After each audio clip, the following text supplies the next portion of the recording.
বাসর ঘরে ঢুকতে না ঢুকতে সদ্য বিয়ে করা বউ বলে উঠল, আসসালামু আলাইকুম দুলা ভাই, কেমন আছেন? বউয়ের মুখে এমন কথা শুনে মাথায় কয়েকবার গোতা দিলাম। স্বপ্নে দেখতেছি না তো, তা দেখে বউ হেসে দিল। মাথা গুতাচ্ছেন কেন দুলা ভাই? আবার দুলাভাই ডাক শুনে মাথায় রাগ উঠে গেল। ওই সেমরি, আমি তোর কোন জন্মের দুলাভাই শুনি? আরে আরে, রাগেন কেন দুলা ভাই? আপনি তো আমার এই জন্মের কয়েকদিন আগের দুলা ভাই, তাই না দুলা ভাই? মাথায় কিছুই ঢুকছে না। দরজা লাগিয়ে বউয়ের পাশে গিয়ে বসতেই বউ বলল, দুলা ভাই, আপনাকে কিন্তু আজকে বিয়ের সাজে সেই লাগছে, একেবারে সিনেমার নায়কের মতো। নায়ক না ছাই, তুমি আমাকে দুলাভাই ডাকছো কেন? জানো না আমাদের বিয়ে হয়েছে? এখন শরীয়ত মোতাবেক আমরা স্বামী স্ত্রী। আপনাকে স্বামী হিসেবে মানতে আমার কেমন যেন লাগছে। আপনি আমার দুলাভাই হিসেবেই পারফেক্ট আছেন, আমি আপনাকে দুলাভাই বলেই ডাকবো। বউয়ের কথা শুনে রাগে গড়গড় করতে লাগলাম। বউ টেবিল থেকে দুধ এনে বলল, নেন দুলাভাই, দুধটুকু খেয়ে নিন। রাখো তোমার দুধ, তার আগে আমার প্রশ্নের সঠিক উত্তর দাও। কি প্রশ্ন দুলা ভাই? আমি তোমার কোন বোনকে বিয়ে করছি আর আমাকে তুমি দুলাভাই ডাকছো কেন? আমার সাথে তোমার বিয়ে হয়েছে, এখন থেকে আমরা স্বামী স্ত্রী, ওকে? ওকে। এবার আমার প্রশ্নের উত্তর দাও। আপনি আমার কোনো বোনকেই বিয়ে করেননি। তাহলে আমাকে দুলাভাই ডাকছো কেন? আপনার সাথে আমার বড় বোনের বিয়ে ঠিক হয়েছিল, কিন্তু আপুর দুর্ভাগ্য আর আমার সৌভাগ্যবশত বিয়েটা ভেঙে গেছে। তাতে কি? আর তোমার সৌভাগ্য মানে কি? এই যে আমি আপনার মতন একটা কিউট বর পাইছি, তাই আমার সৌভাগ্য। আপু আপনাকে না পেলে তার দুর্ভাগ্য। তাই বলে আমাকে দুলাভাই ডাকবা কেন? আপনার মনে আছে যেদিন আপনি আমাদের বাসায় গিয়েছিলেন, সেদিন আমি আপনাকে অনেকবার দুলাভাই ডেকেছিলাম। গালে হাত দিয়ে ভাবতে লাগলাম সেদিনের কথা। বাবা মার সাথে মাসখানেক আগে গিয়েছিলাম আমার জন্য পাত্রী দেখতে। পাত্রী ছিল আমার বউ নিশাতের বড় বোন সাদিয়া। সেই বাড়িতে যেতে না যেতে নিশাত এগিয়ে এসে আব্বু আমাকে সালাম দিয়ে আমাকে বলে, আসুন দুলাভাই, ভেতরে আসুন। আমি ভেবে পেলাম না, কিছুই না জানি তার বোনের সাথে আমার বিয়ে ঠিক হয়ে গেছে, সবেমাত্র দেখতে এলাম আর এখনই দুলাভাই ডাকা শুরু করছে। নিশাত আমার হাত ধরে সোফায় বসিয়ে দিয়ে নিজ হাতে শরবত, মিষ্টি, আপেল, কমলা এনে আমার সামনে রাখলো। মনে মনে ভাবতে লাগলাম পাত্রী কি সে নাকি তার বোন। হঠাৎ আব্বু সাদিয়ার কথা জিজ্ঞেস করতেই আমার হবু শ্বশুর উত্তর দিল তার মেয়ে নাকি খুব লজ্জাপতি, তাই এখানে সবার সামনে আসতে লজ্জা পাচ্ছে। আব্বু আম্মু যেহেতু সাদিয়াকে দেখেছে, তাই আমার হবু শ্বশুর আমাকে বলল সাদিয়ার রুমে গিয়ে সাদিয়াকে দেখে আসতে। পড়লাম এক মহাবিপদে। একা একা একটা মেয়ে রুমে যাব, তাও আবার অপরিচিত একটা মেয়ে, ভাবতেই লজ্জা লাগে। তাই একা যেতে অসম্মতি জানালাম। পরক্ষণে আমার হবু শ্বশুর নিশাতকে বলল আমাকে নিয়ে সাদিয়ার রুমে যেতে। নিশাতের পিছু পিছু সাদিয়ার রুমে গিয়ে দেখি সে ফোনে কার সাথে যেন কথা বলছে। নিশাত সাদিয়ার দিকে এগিয়ে গিয়ে বলল, বড় আপু, দুলাভাই এসেছে, দুলাভাই তোমার সাথে দেখা করবে। মনে মনে ভাবলাম এখনো পর্যন্ত কথাই হলো না, আর এই মেয়ে দুলাভাই ডাকা শুরু করছে কেন? সাদিয়া ভ্রুকুচকে আমার দিকে তাকিয়ে বলল, এই কে রে তুই? হবু বউয়ের মুখে হঠাৎ এমন কথা শুনে আহম্মক হয়ে গেলাম। তবু শান্তস্বরে বললাম, আমি নিলয়। এখানে কি চাই? আমি কিছু বলার আগে নিশাত বলল, বড় আপু, ওনার সাথেই তোমার বিয়ের কথা চলছে। ও, তুই তাহলে আমাকে বিয়ে করবি? আব্বু আম্মু যখন তোমাকে পছন্দ করেছে, তখন আমি কি আর না করতে পারি? চুপ শালা, আব্বু আম্মু যা বলবে তাই করতে হবে নাকি? নিজের হবু বউয়ের মুখে শালা ডাক শুনে অবাক হয়ে একবার সাদিয়ার দিকে আর একবার নিশাতের দিকে তাকালাম। ভাবতে লাগলাম একই মায়ের পেটের দুই বোন, অথচ কি অভিন্ন মিল। ভাবতে ভাবতে বড় বড় চোখে সাদিয়ার দিকে তাকিয়ে রইলাম। তা দেখে সাদিয়া বলল, ওই, এত বড় বড় চোখ করে কি দেখছিস? তোমাকে দেখছি শালি। মানে, আমি তোর কোন সম্পর্কের শালি? তোমার যে ব্যবহার, তোমার থেকে তোমার বোন বউ হিসেবে পারফেক্ট, সেই সম্পর্কে তুমি আমার শালি। পাশে তাকিয়ে দেখি নিশাত আঙুলে ওড়না পেঁচাচ্ছে আর লাজুক হাসি হাসছে। চুপ শালা, আমি নিশাতের বড় বোন, সেই হিসেবে আমি তোরও বড় বোন হব। তুমি বয়সে আমার 1 বছরের জুনিয়র, সেই হিসেবে তুমি আমার শালি হবে। এবার কিন্তু আমি তোকে কামড় দেব। এখানে তোমার ছোট বোন আছে, তাই এখন কামড়টা দিয়ে বাসর রাতেই যত খুশি কামড় দিও। আমার সাথে বাসর করবি তাই না? আমি তোর ওইটা কেটে দেব। হবু বউয়ের মুখে এমন কথা শুনে ভয় পেয়ে গেলাম। আর এদিকে নিশাত হে হে করে হেসে উঠল। বললাম, রাগ করে না আমার সোনা বউটা। আমার সাথে তোর বিয়ে হয়েছে যে বউ বলিস? হয় নাই, তবে হবে তো। আমার বয়ফ্রেন্ড আছে, আমি তাকে রেখে তোকে কেন বিয়ে করব? তাতে কি, ফুটবল খেলায় গোলকিপার থাকবেই তাই বলে কি কেউ গোল দিবে না? তেমনি বিয়ের আগে বয়ফ্রেন্ড গার্লফ্রেন্ড থাকবেই তাই বলে কি বিয়ে করব না? চুপ শালার বাচ্চা শালা, তোকে যুক্তি দিতে হবে না। দেখো সাদিয়া, তুমি কিন্তু আমাদের সম্পর্কের গরমিল করে ফেলছো। একে তো আমি তোমার হবু স্বামী, তার উপর তুমি বলছো শালার বাচ্চা শালা। শালার বাচ্চা শালা হয় নাকি কখনো? শালার বাচ্চা ভাতিজা হবে। এই সামান্য জ্ঞানটুকু তোমার মাথায় নেই?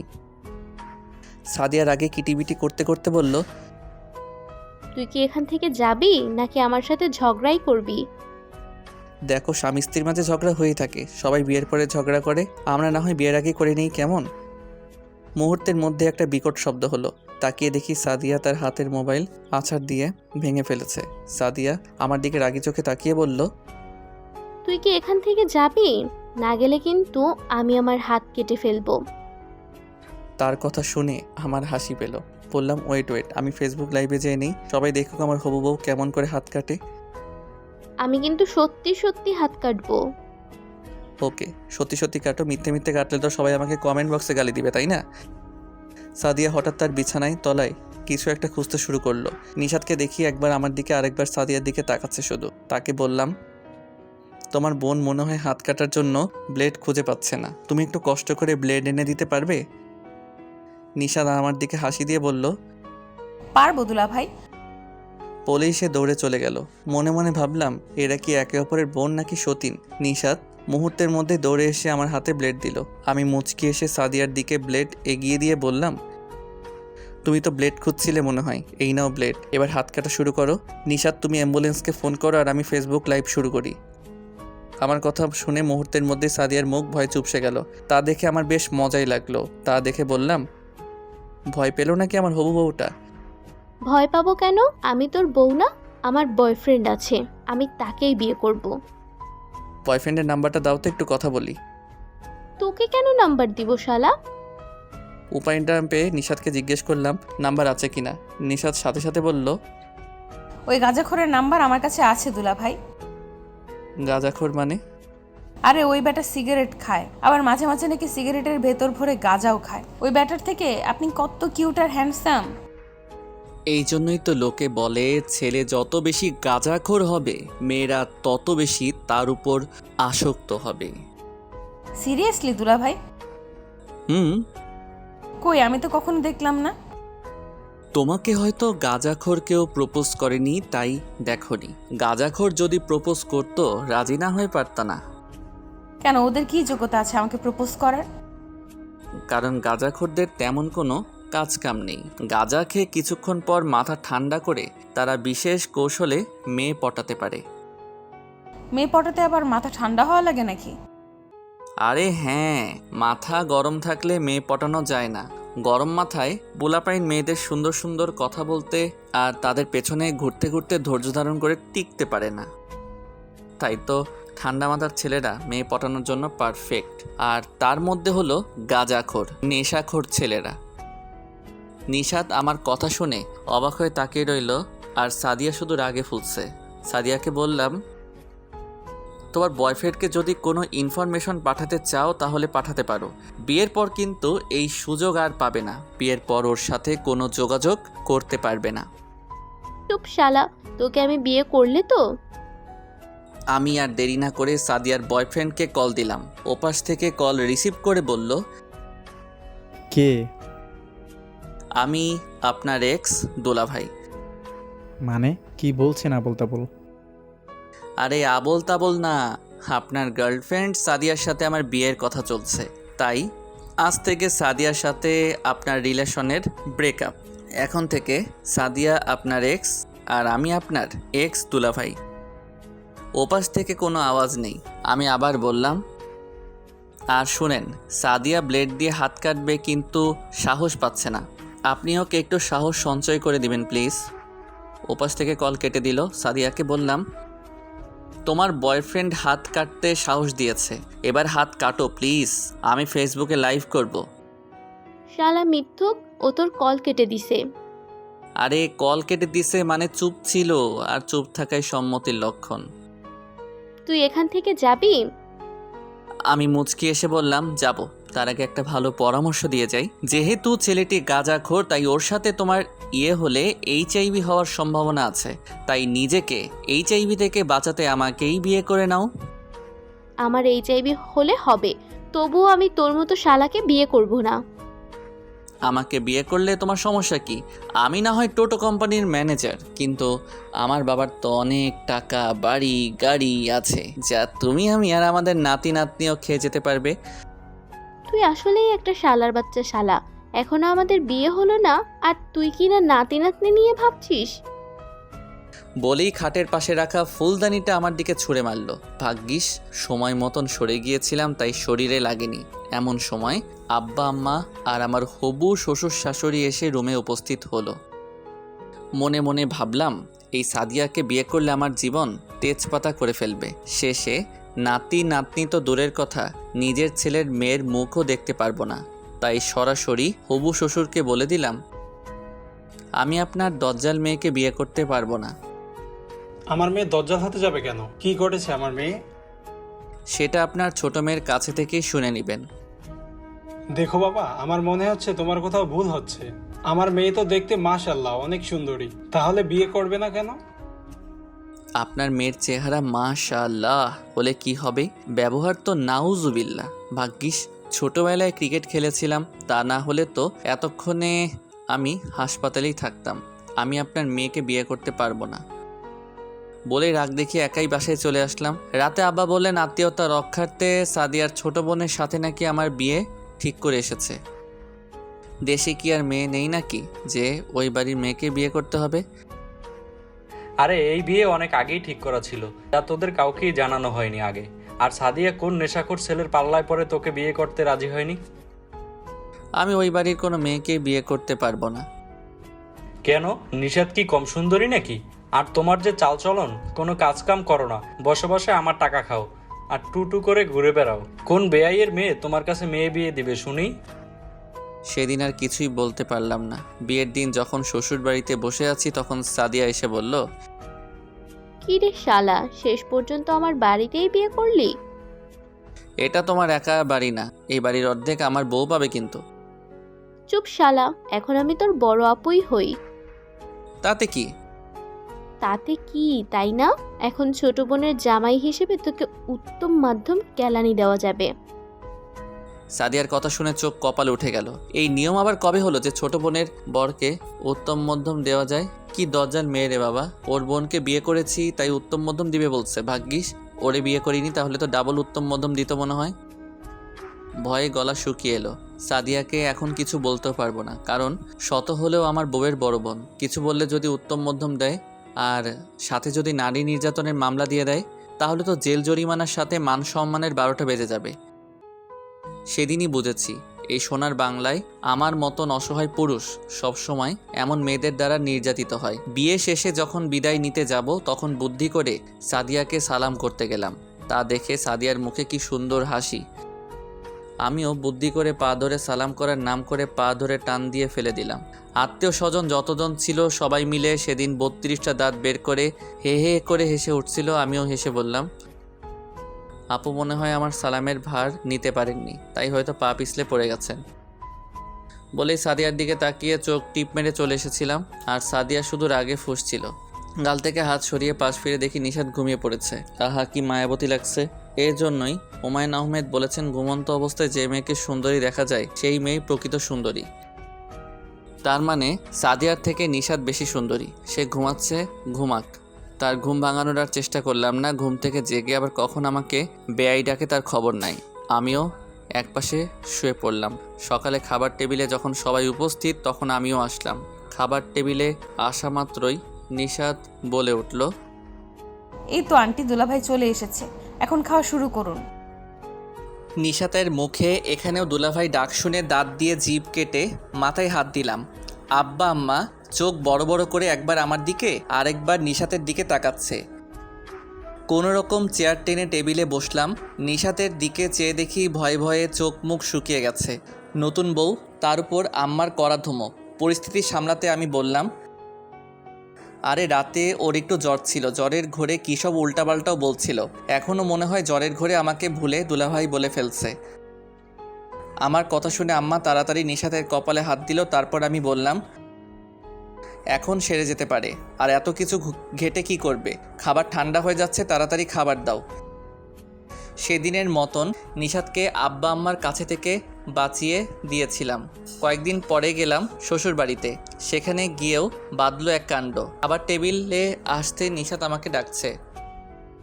দুলাভাই দুলাভাই কই আপনি? তাড়াতাড়ি খেতে আসুন, সবাই আপনার জন্য অপেক্ষা করতেছে। নিশাতের এমন কথা শুনে শ্বশুর শাশুড়ি হাঁ করে তাকিয়েছিল, আর সাদিয়া হেসে দিয়েছিল। লজ্জায় সেদিন আমার মাথা নিচু হয়ে গিয়েছিল। সাদিয়ার দিকে তাকিয়ে দেখি সে মিটিমিটি হাসতেছিল। রাতে খাবার পর নিশাতের রুমে বসে আছি, এমন সময় সাদিয়া এসে বলল, কি রে শালা, কেমন আছিস? আমি তোমার কোন জন্মের শালা? তোমাদের দুই বোনের মাথার তার কি ছিঁড়ে গেছে? তুই কি বলবি শালা? ঠিকই বলেছি, তোমার ছোট বোন আমাকে ডাকে দুলাভাই, আবার আমি তোমার দুলাভাই, কিন্তু তুমি ডাকো শালা বলে। তুই আসলেই একটা শালা। তুই আমার দুলাভাই কিভাবে হইলি শুনি? যেহেতু আমি তোমার বড়, সেই হিসেবে আমি তোমার দুলাভাই, আবার আমি তোমার ছোট বোনের স্বামী, সেই হিসেবে আমি তোমার ভাই হই। আসছে রে আমার দুলাভাই, আমি তোকে শালা বলেই ডাকবো। নিশাতের দিকে তাকিয়ে দেখি সে মুখে হাত দিয়ে হাসতেছে। মনে মনে ভাবলাম, এ কেমন ফ্যামিলিতে এসে বিয়ে করলাম। নিশাতকে দুলাভাই আর স্বামী সম্পর্কে বোঝাতে বোঝাতে আমি ক্লান্ত প্রায়। আব্বা আম্মার সামনে ভালো করে ডাকে, কিন্তু আব্বা আম্মা চোখের আড়াল হলেই তার দুলাভাই ডাক শুরু হয়। সেদিন আমার ভার্সিটির ফ্রেন্ড সার্কেল এসেছিল আমার বউ দেখতে। সেদিনও সবার সামনে আমাকে কয়েকবার দুলাভাই ডেকেছিল। তা শুনে ফ্রেন্ড সার্কেলের সবাই দাঁত বের করে হেসে দিয়েছিল। আমার বাসা থেকে বিদায় নেওয়ার আগে একজন ফ্রেন্ড বলতেই সবাই হে হে করে হেসে দিয়েছিল। রাগে দুঃখে সেদিন নিশাতের গালে একটা থাপ্পড় মেরেছিলাম। থাপ্পড় খাওয়ার পর নিশাত কাঁদো কাঁদো কণ্ঠে বলল, আপনি আমাকে মারলেন কেন দুলাভাই? থাপ্পড় খাওয়ার পরও তার দুলাভাই ডাক থামল না। ধমক দিয়ে বললাম, তুমি আমাকে দুলাভাই বলো কেন শুনি? আপনাকে তো আমার দুলাভাই দুলাভাই লাগে, আর আপনাকে আমার দুলাভাই ডাকতেই ভালো লাগে। থাপ্পড় দিব আর একটা।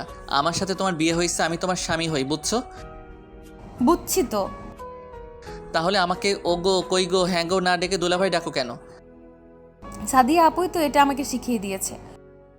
সাদিয়া এটা শিখিয়ে দিবে কেন? ওই যে আপুকে দেখতে গিয়ে আপুকে অপমান করেছিলেন, তাই। আমি আবার তোমার আপুকে অপমান করলাম কখন? ওই যে আপনার সাথে তর্ক করে আপু জিততে পারেনি, এটাই তো অপমান, তাই না? অপমান করেছি তাতে কি? আব্বুর কাছে আপনার ছবি দেখে আপনাকে আমার ভালো লেগে যায়। আপুর সাথে বিয়ে বাতিল হওয়ার পর আপুকে এই কথা বলছি। আপু বলেছে আপনাকে যদি বিয়ের পর দুলাভাই ডাকে তাহলে আব্বু আম্মুকে বুঝিয়ে আপনার সাথে আমার বিয়ে দিয়ে দিবে। তাই তো বড় আপুর কথা মানতে আপনাকে দুলাভাই ডাকি। আর আপনাকে দুলাভাই ডাকলে আপনি যখন রাগ করেন তখন আপনাকে দেখতে অনেক কিউট লাগে। নিশাতের কথা শুনে হাসবো না কাঁদবো বুঝতে পারতেছি না। বড় বোন যা বলছে তাই মানতেই বাধ্য। শোনো, আর কখন আমাকে দুলাভাই ডাকবা না। কেন? মানুষ শুনলে খারাপ বলবে, আর আমি তো তোমার স্বামী হই। আপু যদি জানে যে আমি আপনাকে দুলাভাই ডাকি না তখন যা হবার হবে। আমাকে আর দুলাভাই ডাকবে না, ওকে? ওকে দুলাভাই। চুপ। আরেকবার দুলাভাই বলবি তো আব্বু আম্মুকে বলে বাপের বাড়ি পাঠিয়ে দিয়ে আমি আরেকটা বিয়ে করব। এই কথা শুনে নিশাতের চোখ দিয়ে পানি বের হয়ে গেল। আপনি আরেকটা বিয়ে করবেন? হুম। আমি আপনাকে কত ভালোবাসি, আর আপনি কিনা আমাকে রেখে আরেকটা বিয়ে করবেন? দুলাভাই ডাকলে তো আরেকটা বিয়ে করা লাগবেই। তোমার সাথে কি আর ঘর সংসার করা যায়? আমার সাথে ঘর সংসার করা যাবে না কেন? এই যে আমাদের বিয়ে হয়েছে অনেক দিন হলো, কিন্তু এখনো পর্যন্ত আমাদের মধ্যে তো ইয়েই হয়নি। তাহলে কিভাবে তোমার সাথে সংসার করব আর তোমাকে কিভাবে ভালোবাসবো? আমি আর এমন করব না, আপনাকে আর দুলাভাই রাখবো না। সত্যি তো? সত্যি। এই তো আমার শোনাবো। দুলাভাই চলেন এখন আমরা ইয়ে করি। আবার দুলাভাই? দুলাভাই, আপনি আমার দুলাভাই, এখন আসেন আমরা ইয়ে করি। আমরা এখন ইয়ে করব, আপনারা আসতে পারেন। আর হ্যাঁ, গল্পটা কেউ সিরিয়াসভাবে নেবেন না। গল্পের মতোই দেখুন। যদি গল্পটি শুনে আপনার মুখে হাসি ফুটে থাকে, ভালো লেগে থাকে, তাহলে লাইক করুন, শেয়ার করুন, সাবস্ক্রাইব করে পাশে থাকুন। ধন্যবাদ সবাইকে আমাদের পাশে থাকার জন্য। আল্লাহ হাফেজ।